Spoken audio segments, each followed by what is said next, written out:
Well, good evening, my friend. Come on in close to the fire. It's one of those quiet nights where the flames seem to be doing all the talking.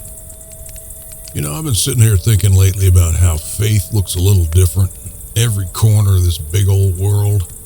Different customs, different ways of praying, but deep down, the same longing to connect with something greater than ourselves. You know, I once read about a young man from overseas. He came to America to study. Back home, he'd been raised to pray to his ancestors, folks that he loved and missed dearly. It gave him comfort, and it was all he'd ever known. When he first heard about Christianity, he thought it sounded strange, like worshiping a foreign god.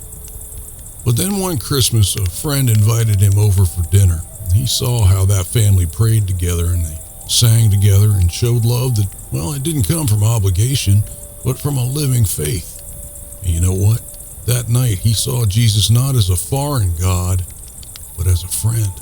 The Apostle Paul once walked through Athens surrounded by statues of every god the people could imagine. But instead of mocking them, he met them where they were.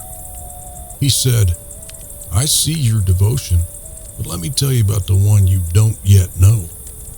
Now that's grace. That's how hearts are changed. Not by pushing, but by inviting. Sometimes the best way to share the gospel isn't with a sermon. It's with kindness, patience, and a life that quietly points to Christ. Let folks see the love before they hear the lessons when I say. How about we have a prayer? Lord, thank you for reaching hearts all around the world. Help us share your love gently and humbly, not with judgment, but with grace. Please use our lives to show others who you are. Amen. Now our reading tonight comes to us from Acts 17.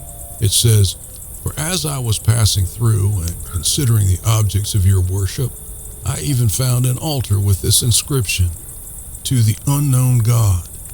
Therefore the one whom you worship without knowing, him I proclaim to you.'"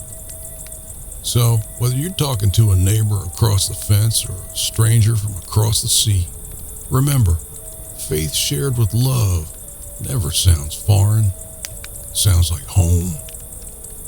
Well, my friend, the fire's glowing low now and the night's gotten still. If you ever wonder how to share your faith, just start with kindness. Folks don't always need preaching. Sometimes they just need to see Christ in you as an example. And you know what? You're always welcome here by the fire. Till next time, peace be with you.